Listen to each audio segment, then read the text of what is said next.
Welcome back to cell study. Today I will discuss about Coulomb's law, यानी कि coulomb का नियम। ये कूलाम भाई साहब ने नियम क्यों देना पड़ा इन्हें, कूलाम भाई साहब को ये नियम देने की क्या ज़रूरत पड़ गई? ये सब कराया है आवेश का। हमने अपने लास्ट लेक्चर में देखा था वैद्युत आवेश, यानी कि आवेश जो था वो किसी पदार्थ का गुण था। अच्छा, जब हमने आवेश के गुण धर्म देखे थे, यानी कि प्रॉपर्टीज देखेंगे किसकी, आवेश की, चार्ज की, तो वहाँ पे हमने एक पॉइंट बताया था यहाँ पे कि दो विपरीत प्रकृति के आवेशों के मध्य, दो विपरीत प्रकृति के आवेशों के मध्य एक आकर्षण बल कार्य करता है। आकर्षण बल, ये जो बल आया ना, इसी ने बवाल मचा दिया, ठीक है।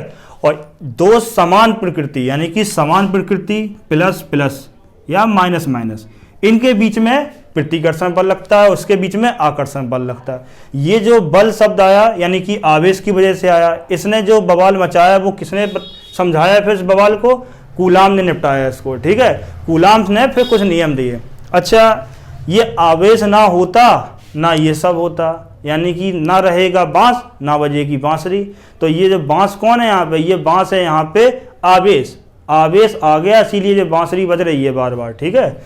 तो आवेश एक बहुत ही इंपॉर्टेंट रोल रहा आवेश का। आवेश किसकी वजह से आ रहा था? फ्री इलेक्ट्रॉन्स, यानी कि मुक्त आवेश, मुक्त इलेक्ट्रॉन।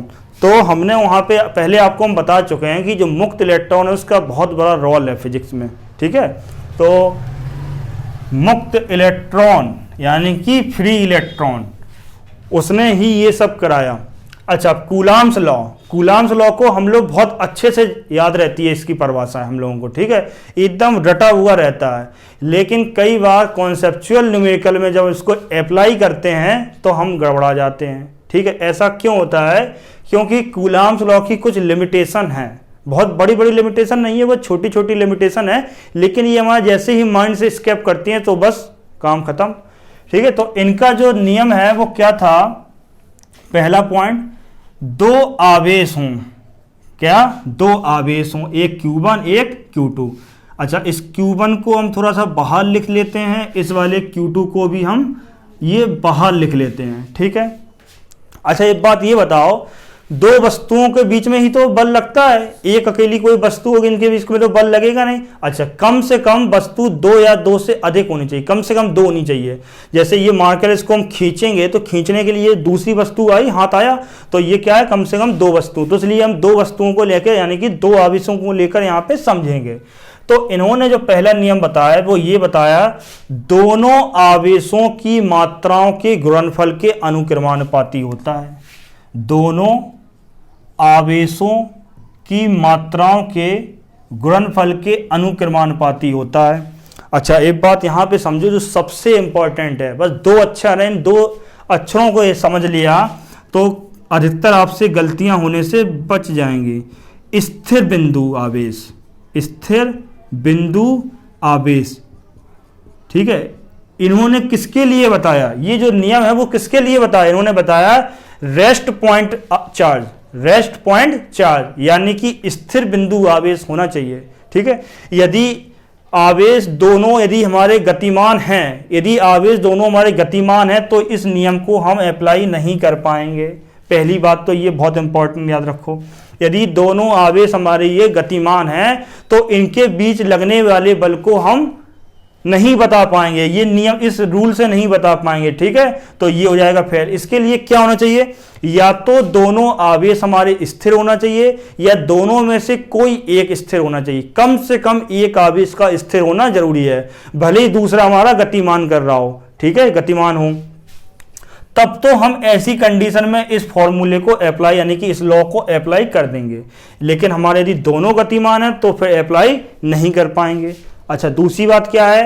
बिंदु आवेश होना चाहिए। ये जो आवेश है वो कैसे होना चाहिए? बिंदु आवेश। बिंदु आवेश की कोई स्पेसिफिक डेफिनेशन नहीं है। अच्छा, बिंदु आवेश फिर कैसे समझे जब कोई डेफिनेशन नहीं है? तो कहने का मतलब ये है, आवेश का साइज माना कि इतना बड़ा है, इतना बड़ा आवेश है, लेकिन दोनों आवेशों के बीच की दूरी इतनी ज्यादा हो कि हम यहां से खड़े होकर दूसरे आवेश, एक आवेश की जगह पे खड़े होकर जब दूसरे आवेश को देखें तो दूसरा आवेश हमें एक बिंदु के समान लगे। बात समझ में आ रही? जब ऐसा होगा तब हम इस फॉर्मूले को अप्लाई कर पाएंगे। अच्छा, हमने तुम्हें ये तो बता दिया आप लोगों को कि पॉइंट चार्ज होना चाहिए। अच्छा यदि पॉइंट चार्ज नहीं होगा तो ऐसा क्या हो जाएगा कि हम इस लॉ को अप्लाई नहीं कर पाएंगे। यदि पॉइंट चार्ज नहीं हो ऐसा क्या हो जाएगा, ऐसा ये हो जाएगा, देखो अधिकतर क्या होता है, हम ये तो समझ लेते हैं कि ऐसे से ऐसा होना चाहिए, ऐसे से ऐसा होना चाहिए, तब ऐसे से ऐसी चीज लागू होंगी यानी कि उस पर। अच्छा यदि ऐसे से ऐसा नहीं होगा तो उस पर जो लॉ है वो अप्लाई क्यों नहीं होगा, ठीक है, क्यों नहीं होगा उसको देखेंगे। माना कि यहाँ पे ये कोई बहुत बड़े बड़े 2 पॉइंट चार्ज ले लिए आपने, ठीक है, इनके जो बीच की दूरी होती है वो इनके सेंटर से ली जाती है, ठीक है, इनके सेंटर से ले ली, इनके सेंटर से जो दूरी ली वो स्मॉल आर है, ठीक है।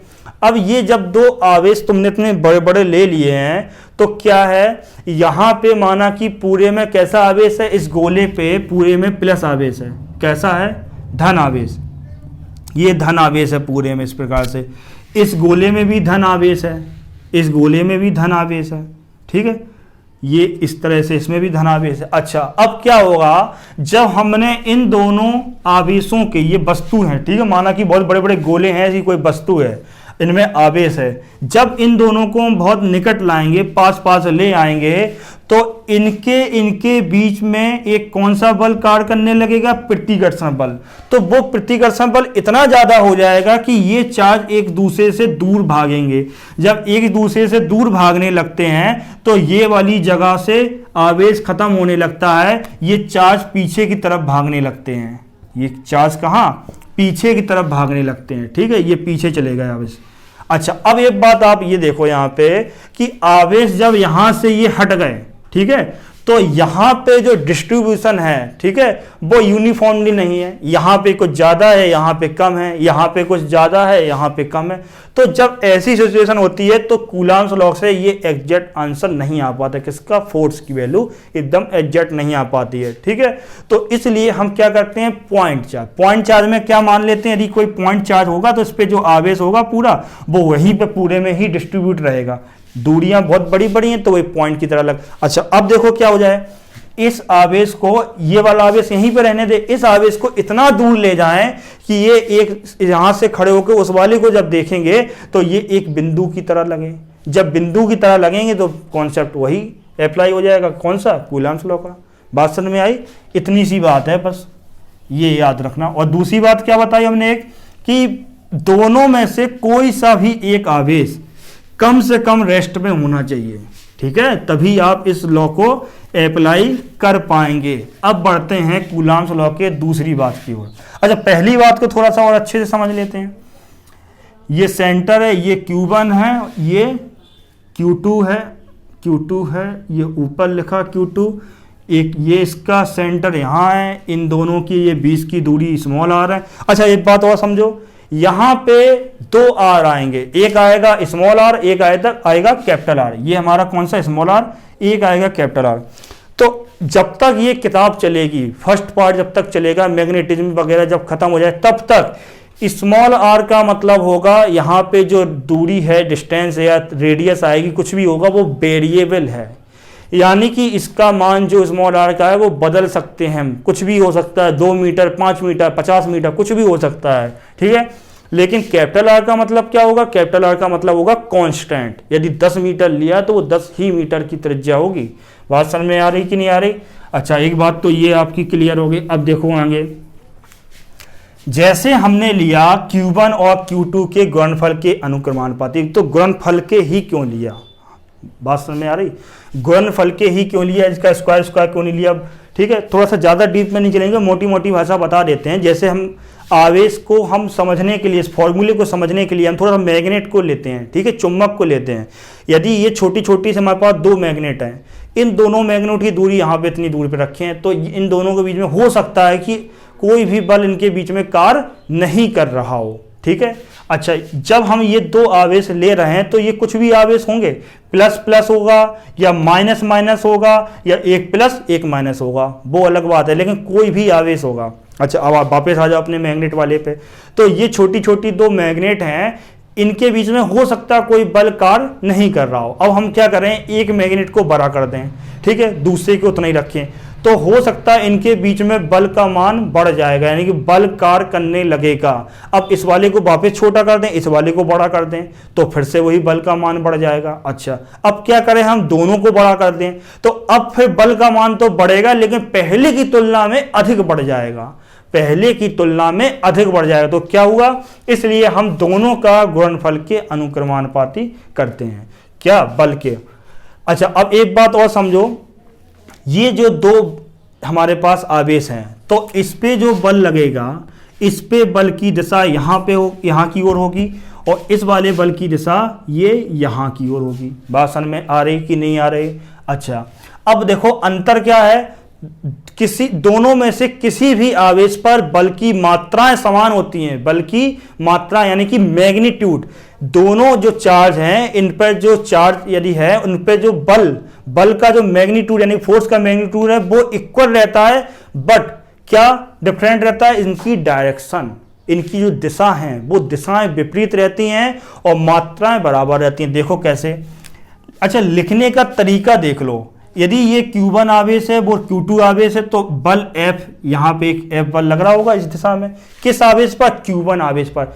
जिस आवेश पर हमें बल निकालना हो, जिस आवेश पर बल निकालना हो और उसकी दिशा लिखना हो, तो सबसे पहले हम, यदि हमें Q1 पर निकालना है यानी कि बन पे निकालना है, तो बन को हम पहले लिखेंगे।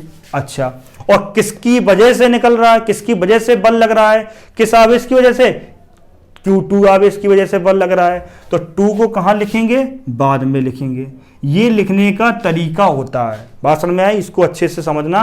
पहले वाले जिस पर निकालना हो उसको पहले, और जिसके वजह से बल लग रहा है उसको बाद में, सीधी सी बात है बस, ठीक है। अब यहां पे आ जाओ, यहां पे अब तुरंत आप बताओ यहां पे क्या हो जाएगा, यहां पे जो बल की दिशा है, बल की दिशा इस वाले आवेश पर जो बल लग रहा होगा उसकी दिशा उस दिशा में होगी, लेकिन इसका नाम कैसे रखेंगे, इसका नाम देने के लिए बताओ, किस आवेश पर निकालना है, दूसरे आवेश पर, तो दूसरे आवेश को पहले लिख दो यहाँ पे, ठीक है, 2 लिख दिया। किसके वजह से लग रहा है, पहले वाले की वजह से, तो पहला वाला यहाँ पे बाद में, तो ये क्या हो जाएगा F21 और ये क्या हो जाएगा F12। हो सकता है वो छोटा दिख रहा हो, लेकिन काम चलाओ अभी इसी से, तो अब अगले बार से बड़ा लिखने की कोशिश करेंगे, ठीक है। ये हो गया हमारा पहला नियम, दोनों आवेशों गुणनफल के, और ये बल की लगने की दिशाएं हो गई, ठीक है। अब देखो दूसरा नियम इन्होंने बताया कि इन दोनों के बीच की दूरी के वर्ग के व्युत्क्रमानुपाती होता है, तो क्या हो जाएगा F प्रोपोर्शनल 1/r², ठीक है। अब देखो यहाँ पे हमने स्क्वायर लिया, ठीक है, हमें ये बात रटी हुई रहती है कि दोनों के आवेशों के गुणनफल के अनुक्रमानुपाती तथा बीच की दूरी के वर्ग के व्युत्क्रमानुपाती रटी है।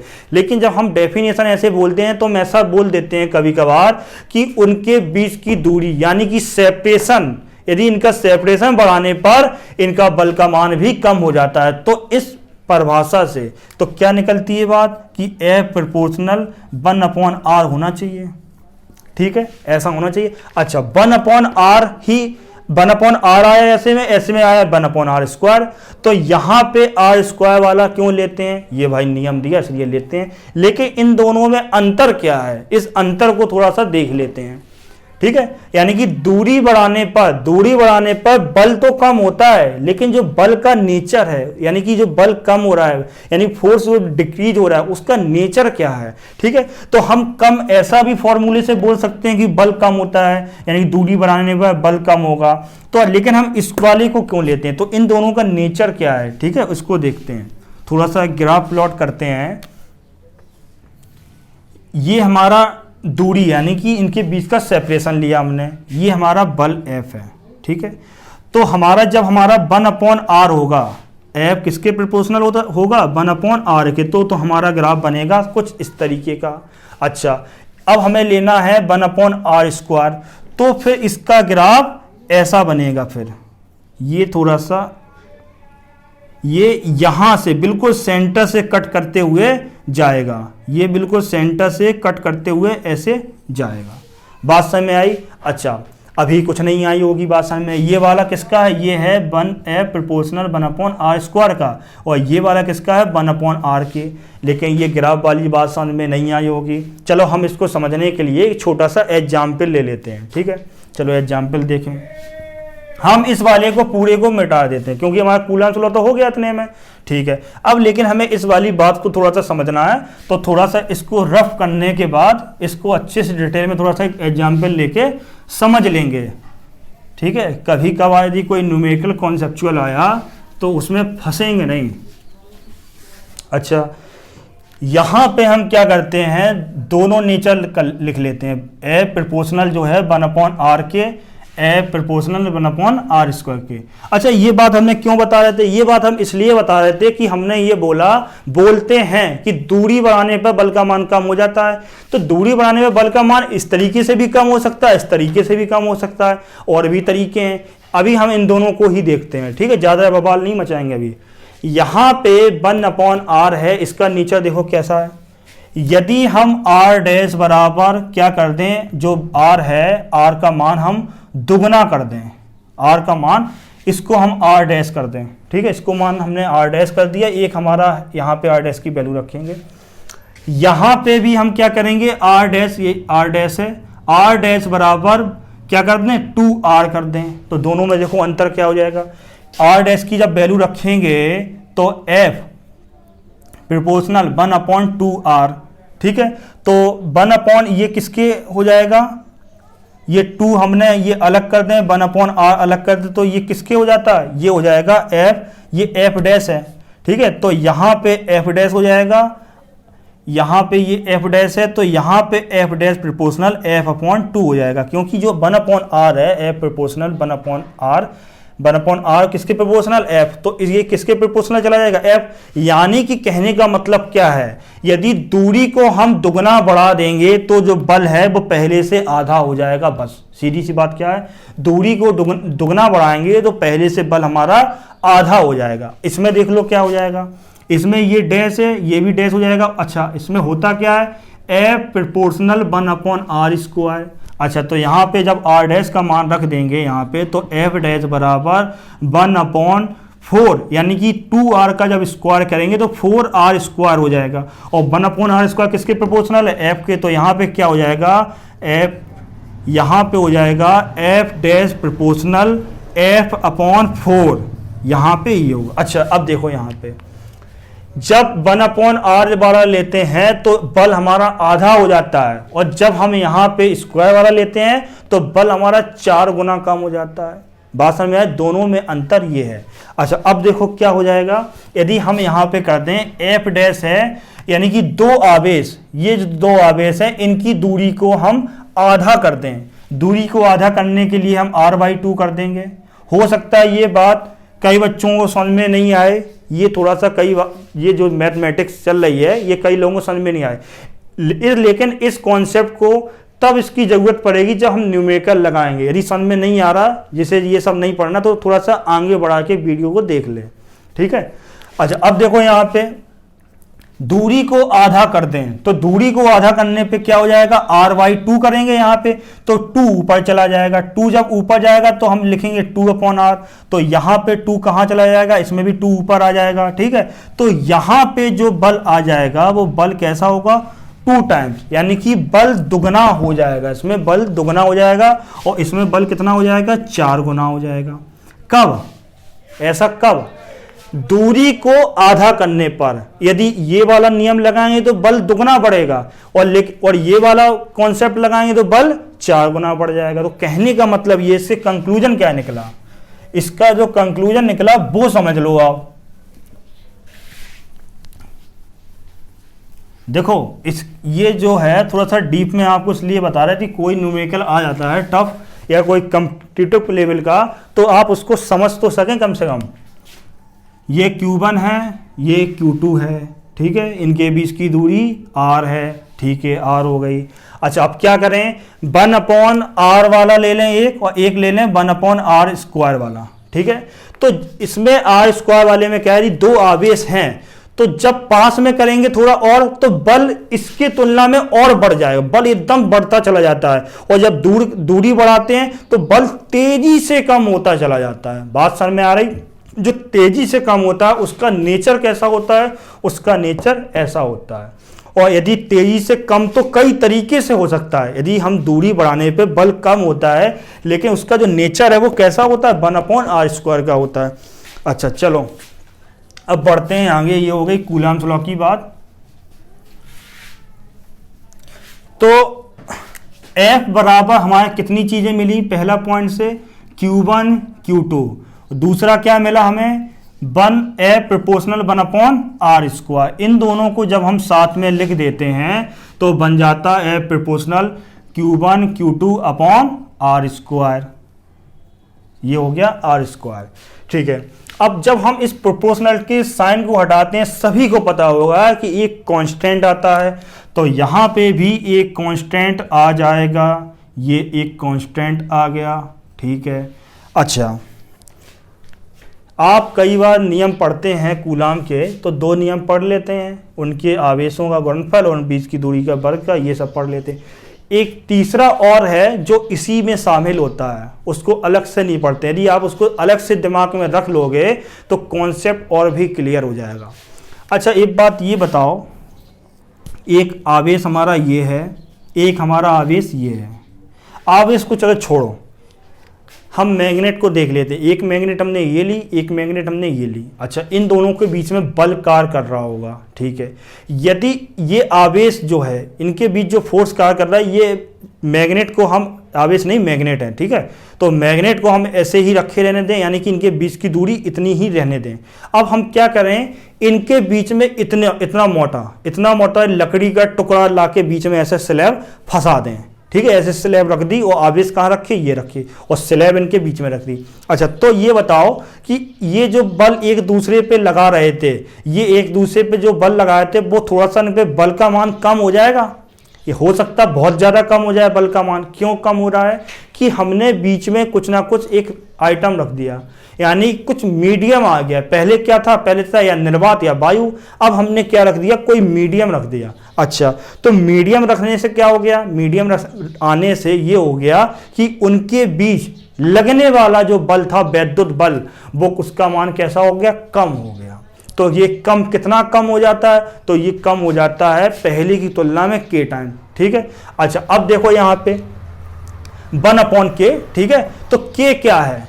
जो हमने माध्यम बीच में रखा, उसका परावैद्युतांक, जो माध्यम हमने बीच में रखा उसका क्या है? वो परावैद्युतांक है। तो एक तीसरा नियम ऐसे भी लिख देते हैं, F प्रोपोर्शनल 1/k।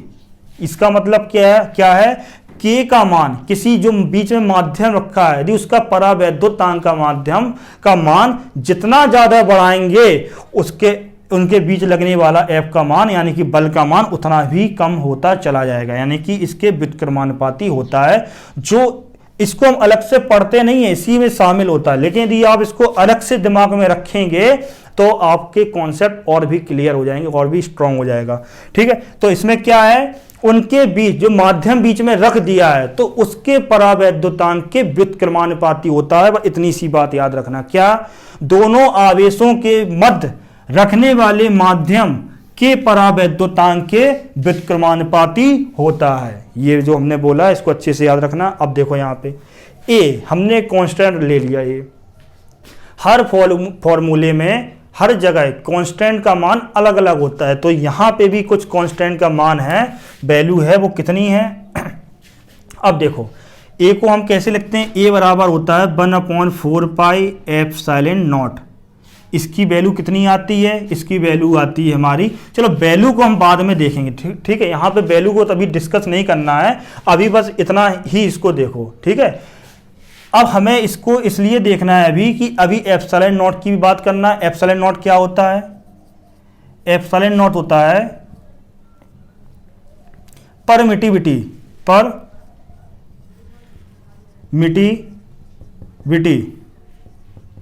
ठीक है, ये होता है। ये हिंदी में क्या बोलते हैं? वैद्युतशीलता। ये क्या है? जो पदार्थ की जो वैद्युतशीलता है, ये है एप्सिलॉन नॉट से इसको रिप्रेजेंट करते हैं। अच्छा, तो हम इसका मान ए का मान यहां पे रख देंगे, ए का मान यहां रख देंगे, ए का मान हमने यहां पे रख दिया 1/4 पाई एप्सिलॉन नॉट, ठीक है, और Q1 Q2 upon R square. अब ये पूरा कंप्लीट हमारा फॉर्मूला बन गया, इसका कूलम्ब्स का फॉर्मूला।